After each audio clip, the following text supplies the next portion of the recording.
Hi, Julie here, and I just wanted to follow up on a video I just did the other day where I was actually coloring edges of the photo glossy paper by Kodak, where I used a color marker just to color the edges. And yeah, of course it did bleed over onto the sides, but that's okay because that's not going to show. But basically what I wanted to talk about today is how I color onto cardstock, which is a 110-pound test, or 110 pounds. And I had already done some of this, but basically what I'm trying to achieve is this, where I have rainbow colors here, and I've got purple that's going to show up on the outside, and on the inside I'm going to have red. And then I fanned them out to color my edges. And I've gotten this one already started, and I've got a big binder clip on this end, and I've already done the yellow tip here. But I basically wanted to demonstrate how I did this. And I also wanted to talk about the fact that I didn't want the rainbows. I wanted something different. And since this is spring and dandelions are going to come out soon, anyway, I wanted to go ahead and do something a little bit more fresh in spring. So this is the way I colored them, fanned them out to get it done a lot faster. And I take the clip off, pick up the yellow. I wanted 3 different colors, dark to light. And I started with the tips. And basically what you want to do is you want to color the face and go down the edge, color up your edges, just keep on going. And you do want the colors to blend a little bit where they meet. And to get the sides that are actually going to get exposed, what you're going to do is you're going to do this. You're going to color your edges, fan it out so that you can get to the areas that are exposed. Make sure you color the tops, and just keep on going down. And then if you want to completely cover the face, I do what's called flip book style, where I set it down on my work surface. I actually should have something to protect my surface here. But basically what I do is I pick them up and I color the face, and then I pick up the next one, flip book style. And you do that through the whole stack of strips. And let's do one more here. Okay, that's basically how you do it. You go all the way down. And then you're going to reverse it and do the same thing on the other side. You're going to fan it out and color. And you're going to do that for each color down the whole length of your strips that you want to use. And you don't have to color the faces of the ones that are in the middle, just the edges. The edges and a little tiny bit, let it bleed into the sides a little bit, so that way no white will show up when you roll up your beads. But basically this is how you do it. And any part that you don't want to show up on the outside as white, just color it up. And with me, that's all the yellow tips. And one reason why I'm using the Sharpie markers, what this is, it's a Sharpie brush. And it's a permanent marker, alcohol based. And you can use regular Sharpies as well. They will work just fine. But I like it because it's alcohol based ink. It won't run when you go ahead and glaze them. And the color is very intense. And these markers happen to be new, so that's another reason why I'm actually using them. And so I've got quite a few yellow ones here to do. So I'm going to go on to the next color, and I'll finish the yellows later. And so you pick up your next color. I'm going from dark to light, like I said earlier. And I want to make sure that this next color meets up with the dark. So I'm just going to finish filling that in here. Okay, and I'm going to go ahead and do my edges. And like I said, I want my edges to be colored because I want basically what's going to happen is I want the color to go from dark green to yellow.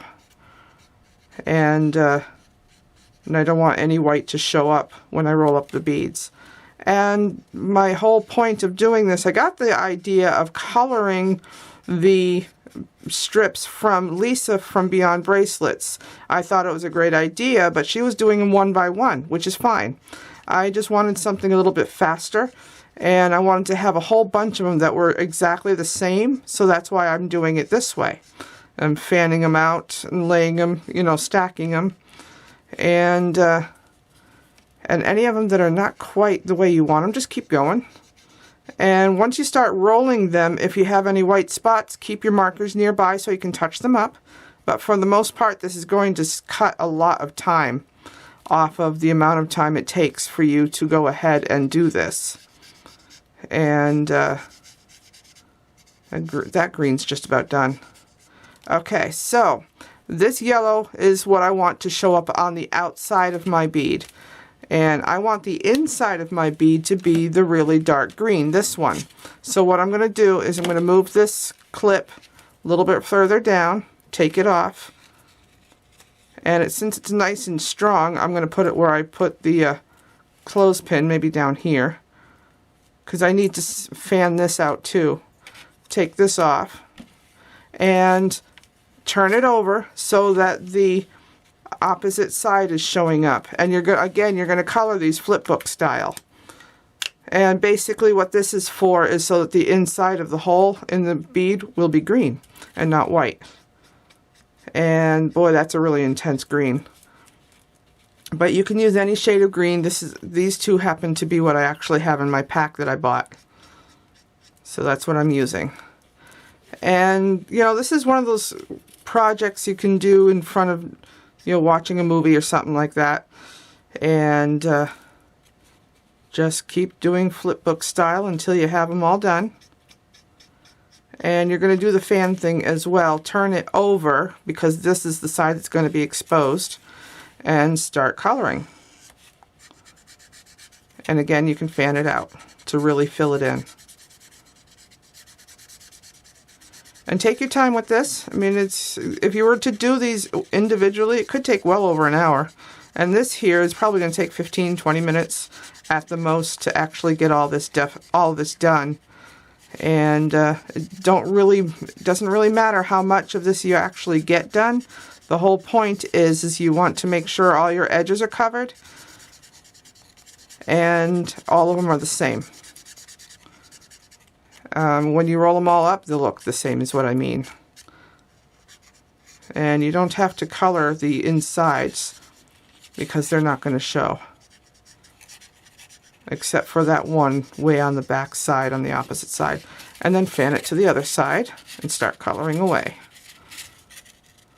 And like I said, as you roll them up, you can always touch them up if you want to. And you can do whatever color combinations you want. It doesn't really matter. But if you want all of your beads to be the same, this is the way you want to do them, because it's faster, it's easier. And I think the beads will look great when they're all rolled up. And you can do candy corn beads the same way. Just line them up however you need to.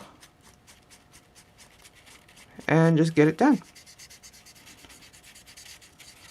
Oh yeah, another reason for doing it this way is I had tried doing it one at a time, and when I did that, I was wasting a lot of ink because it would end up on my surface because I was keeping my surface protected, and the colors would go off of that instead of onto my paper. And looks like I'm done with that. That looks pretty good.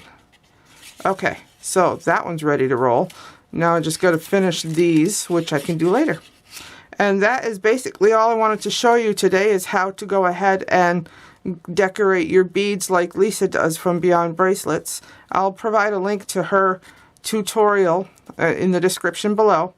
And this is just a faster, more efficient way of decorating the paper strips to do them the way she does them.